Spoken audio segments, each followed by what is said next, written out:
Olá pessoal, bom dia, tudo bem? Sejam bem-vindos ao canal Daniel Lopes, é um prazer e uma honra contar com a sua audiência. Antes da gente entrar no assunto, fica o convite para você se tornar membro do canal, primeiro link aqui embaixo na descrição do vídeo, porque se tornando membro do canal você vai ter acesso ao curso exclusivo Os Controladores do Mundo, os Bilionários e o Poder, para você entender quem manda no negócio de verdade. Quem manda geralmente não aparece, fica nos bastidores. Vai ser muito legal. Hoje a terceira aula já está sendo liberada e você também já entrando agora vai ter acesso a todas essas aulas, ok? Então vamos lá, pessoal. Tivemos aí uma sexta-feira muito estranha, não por acaso aí foi uma sexta-feira 13, né? Hoje, sábado, dia 14, a gente tem muitas coisas para refletir. Obviamente, estamos aí envolvidos dentro de uma batalha de informações, um conflito de informação, porque eu disse para vocês que, vejam só, desde que o novo governo assumiu lá no início de 2019, o pessoal já estava fazendo as coisas pensando na reeleição, né? Ou tentando fazer coisas para atrapalhar uma eventual reeleição. Não sei se você se lembra, mas no ano de 2019, uma das grandes pautas ali do governo era a reforma da Previdência. E o pessoal da oposição naquela época já falava que a reforma da Previdência não poderia dar uma economia grande demais para o governo, em torno de 1,5 trilhão, 1,3 trilhão, porque isso daria muitos frutos para o governo e ia sobrar dinheiro para o governo no último ano da sua gestão, que é o ano que vem, né, 2022, para ele investir, e aí investindo, trazendo uma situação mais favorável, conseguiria fazer ali frente para fortalecer uma eventual reeleição. Então sim, 2019, tudo que era feito em Brasília ali em termos contrários, já era pensando numa estratégia para atrapalhar uma reeleição. Imagine hoje, né, nesse segundo semestre de 2021, nessa proximidade que estamos chegando aí de 2022. Então tudo que você olhar no noticiário, infelizmente, vai estar relacionado com o pleito do ano que vem, né? É porque é fácil você fazer uma reflexão. A maior parte do sistema político, a maior parte da mídia, a maior parte do sistema propriamente dito, infelizmente até uma boa parte do mercado financeiro, querem ou não querem que o governo continue. Obviamente, a maior parte ali dessa pequena elite não quer que continue. Então, sempre vai privilegiar um lado em detrimento do outro. Agora, uma coisa é fato, né? Impeachment o pessoal já viu que não tem muito mais tempo para fazer. Inclusive, até o prefeito do Rio deu uma declaração agora falando que, se manifestando contra essa possibilidade, dizendo que ele prefere a estabilidade e falando que o pleito do ano que vem já está muito próximo, e ele falou que o presidente precisa ser derrotado nas urnas e não ali através de um pedido de impedimento, né? Então vocês vejam que essa estratégia, pelo menos, eles já perceberam que estão ali com poucas chances, inclusive porque essa última votação que aconteceu mostrou que eles não têm voto suficiente, pelo menos, né, a perspectiva que apareceu, para conseguir aprovar um projeto dessa natureza. Então, a partir daqui, tudo que a gente olhar vai ser politizado, infelizmente. Eles vão politizar tudo, né? Vão ter sempre tentando colocar assim, a situação real do Brasil muito ruim para poder justificar uma mudança, né? A gente sabe, tem aquela velha frase, né? Em time que está ganhando não se mexe, mas em time que está perdendo se mexe. Então eles têm que colocar o time perdendo para poder justificar a mudança, a alternância de poder. E é por isso que nesse vídeo aqui eu separo uma série de notícias muito interessantes que vão contra aí essa maré que as pessoas têm falado e que mostram o outro lado da moeda, mostram a parte boa. Obviamente o Brasil tem enormes desafios ainda, não só o Brasil, o mundo está diante de enormes desafios, inclusive com o fantasma dessa nova versão do agente causador aí que está circulando, já dando aí preocupações muito grandes na Europa. Nos Estados Unidos, aqui no Brasil, ainda não teve grandes repercussões, se Deus quiser não vai ter. Mas temos dados aqui hoje para começar bem esse fim de semana. Apesar das notícias negativas, dos grandes problemas, dos enormes obstáculos, temos sim coisas muito interessantes. Quer ver? Matéria do Poder 360. Brasil ultrapassa Estados Unidos em adultos com primeira unidade do imunizante e chega a 73,9%. Olha que interessante, na primeira unidade do imunizante o Brasil passou os Estados Unidos, tá? Aí a matéria vai trazer o outro lado, né? Sempre tem esse outro lado da moeda, uma notícia positiva, um aspecto não muito positivo, mas tem ali uma perspectiva interessante. Por quê? Eles dizem que com a primeira unidade o Brasil está lá na frente. Agora, Com as 2 unidades, o Brasil está bem atrás. Por quê? Nós temos 22,3% e os americanos têm 50,3% dos norte-americanos já com a primeira e a segunda unidade do imunizante já aplicadas. Porém, o presidente do Banco Central, Roberto Campos Neto, ele declarou numa passagem ali por Vitória no Espírito Santo, ele falou que em breve nós vamos passar os americanos também na segunda unidade, né? Ele falou que isso vai chegar, porque ele está vendo que essa perspectiva está crescendo muito, né? Essa velocidade está crescendo e está crescendo exponencialmente. E ele disse, inclusive, outra coisa interessante, positiva dentro desse cenário, né? Porque ele falou que em breve todo mundo vai estar vendo que vai estar sobrando imunizante e o Brasil vai estar com uma vantagem aí, porque em outros países chega a 20% o número de pessoas que não querem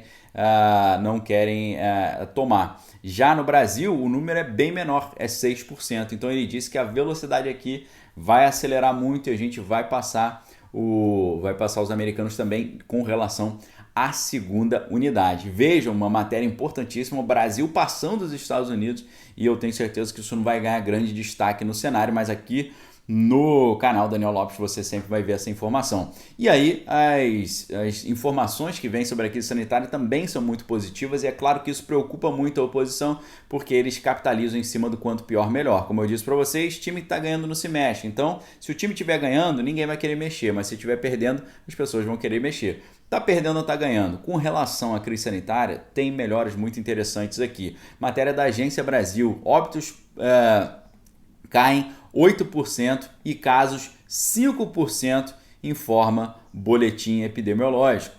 O resultado representa continuidade de queda da curva de óbitos. Olha que interessante, 8% de queda de óbitos, 5% de queda de casos. Além disso, né, o pessoal reclamando que está faltando ali imunizante nas capitais e tal, mas tivemos a notícia ontem de que a Fiocruz entregou 3 milhões de unidades para o Programa Nacional, tá certo? Então já são 22 semanas de entrega ininterrupta do imunizante. Então a tendência é que isso se reverta muito bem, e é óbvio, existe uma direta correlação entre a melhora da crise sanitária e a melhora da economia. Nós tivemos aqui, por exemplo, a prévia do PIB subindo 0,2% no segundo trimestre, isso porque a alta do índice da atividade econômica, que é o famoso IBCBR do Banco Central, foi puxada ali pelo setor de serviços. E o resultado oficial vai ser divulgado pelo IBGE em setembro. A gente vai aguardar aí. Agora, olha só que interessante essa informação do comércio nos portos. Volume de cargas movimentadas nos portos brasileiros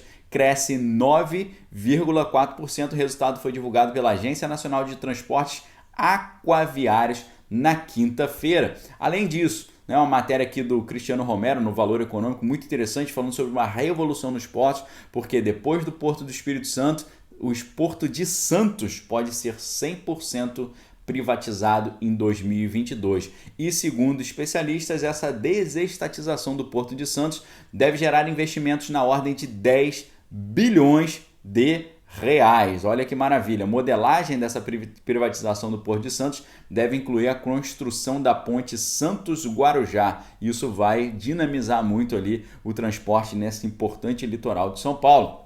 Além disso, aquilo que eu falei para vocês, né?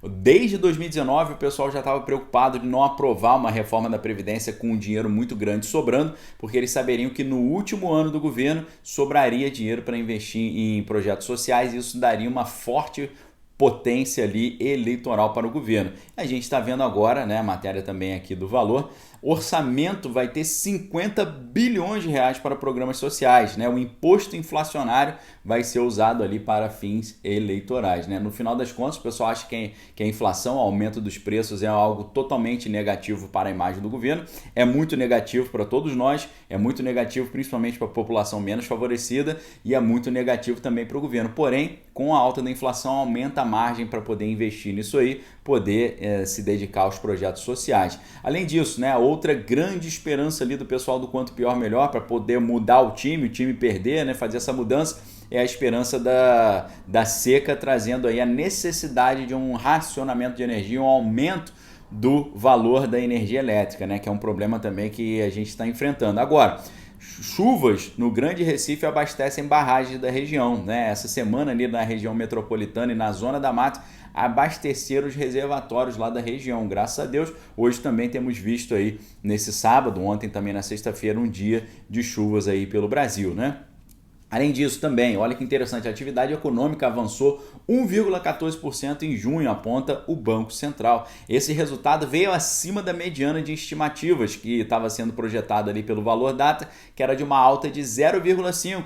Estava sendo projetada uma alta de 0,5% na atividade econômica, eles tiveram uma alta de 1,14%. Olha só que dado surpreendentemente em termos positivos. O ministro Paulo Guedes, né, claro que ele é suspeito para falar, mas o ministro Paulo Guedes disse que vê o cenário melhorando, né? Ele, segundo a entrevista que ele deu recentemente, falou que todo mundo dizia que o Brasil não ia saber lidar com essa situação da crise sanitária, ia ficar ali numa situação muito difícil economicamente, mas o Brasil está uma recuperação aí bem considerável, uma recuperação em V, conforme o ministro Paulo Guedes havia previsto, né? E ele diz que essa recuperação, dependendo do ritmo que a economia siga, a gente pode ver já o déficit zerado em 2022. É claro que as previsões mais otimistas são para 2023 e 2024, mas ele diz que se nós tivermos ali alguns resultados bem positivos e isso for perene, for mantido, pode ser que a partir do ano que vem a gente já comece a ter ali as nossas contas do Brasil se regularizando. Olha que maravilha, né? Algo que desde 2014 ali estava problemático. O dólar acabou recuando, né, 0,15%, fechando o dia cotado a R$ 5,24. E também tivemos essa prévia do PIB, né, avançando 1,14%, né, como além do IBC-BR também, a prévia do PIB também avançando aí. E a prévia do PIB teve alta de 0,12%, né, na comparação com o mesmo período do ano passado, o crescimento foi de 13,17%, né, então o PIB crescendo aí, talvez o ministro Paulo Guedes não esteja tão longe da realidade, tá certo? Além disso, também a média de óbitos no Brasil completa a segunda semana abaixo de 1.000. Isso é muito positivo, isso vai colocar o Brasil numa situação muito mais favorável e a gente também teve a média de óbitos a menor desde 8 de janeiro. Isso é claro, né? Se chegar no que vem, tiver tudo fluindo bem na economia, o emprego ali fluindo bem e também a crise sanitária minguando, é claro que isso dá uma força muito grande para a reeleição, né? Então essa é a grande preocupação de hoje.